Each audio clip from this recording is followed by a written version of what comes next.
இனிமே கண்ணை மூடிட்டு கடலை எண்ணெய் வாங்கலாம். ஏன்னா மந்த்ரா கடலை எண்ணெய் இதயத்தின் தயாரிப்பு. வறுக்க பொரிக்க ஏன் எல்லா சமையலுக்கும் மந்த்ரா தான். மந்த்ரா கடலை எண்ணெய், அபார ருசி, ஆரோக்கியமான உடல் நலம்.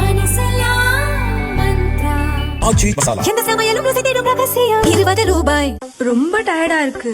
இயற்கையான டேட்ஸ், பாதாம், பிஸ்தா, கேஷு அண்ட் ஹனி கொண்டு தயாரிக்கப்பட்ட லயன் டேட் நட் பைட்ஸ்.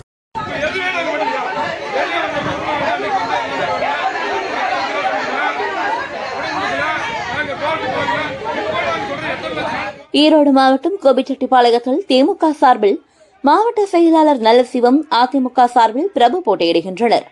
கோபிச்செட்டிப்பாளையத்தில் கடந்த முறை வென்ற செங்கோட்டையன் இம்முறை தாவேகா சார்பில் நிற்கிறார். இதனால் போட்டி டஃப்பாக இருக்கும் என எதிர்பார்க்கப்படுகிறது. கோபிச்செட்டிப்பாளையத்தில் தீவிர வாக்கு சேகரிப்பில் ஈடுபட்டு வரும் திமுக வேட்பாளர் நல்லசிவம் கொங்கர்பாளையம் கிராமத்துக்கு ஆதரவாளர்களுடன் வாக்கு சேகரிக்க சென்றார். ஆனால் நல்லசிவத்தை கொங்கர்பாளையத்துக்குள் விடாமல் மக்கள் வழிமறித்து நிறுத்தினர். தனியார் நிலத்தில் போர்வெல் போட்டு தண்ணீரை உறிஞ்சி விற்கிறார்கள்.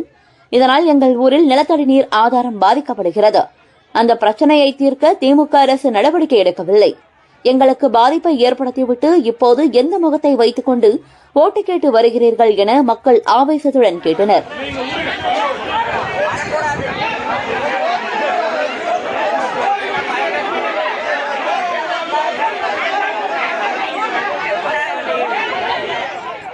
நல்லசிவம் காரில் உட்கார்ந்திருக்க அவர் சார்பில் திமுக ஒன்றிய நிர்வாகி சண்முகம் வந்து கிராம மக்களுடன் சமரச பேச்சு நடத்தினார்.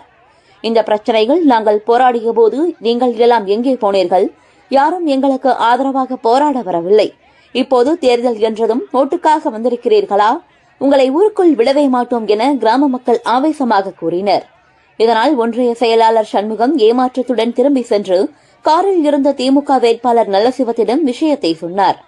அதையடுத்து திமுக வேட்பாளர் நல்லசிவம் உள்ளிட்ட திமுகவினர் கொங்கர்பாளையத்தில் பிரச்சாரம் செய்யாமல் வந்த வழியை திரும்பி சென்றனர். ஓட்டு கேட்க வந்த திமுக வேட்பாளர் நல்லசிவத்தை கொங்கர்பாளையம் மக்கள் விரட்டிய சம்பவம் ஈரோடு மாவட்டத்தில் பெரும் பரபரப்பை ஏற்படுத்தியுள்ளது. திமுகவினருடன் மக்கள் வாக்குவாதம் செய்யும் வீடியோ சமூக வலைதளங்களில் வைரலாகி வருகிறது. இதனிடையே தேர்தலை புறக்கணிப்பதாக கொங்கர்பாளையம் கிராமத்தில் முக்கிய இடங்களில் மக்கள் அறிவிப்பு பதாகைகளையும் வைத்துள்ளனர்.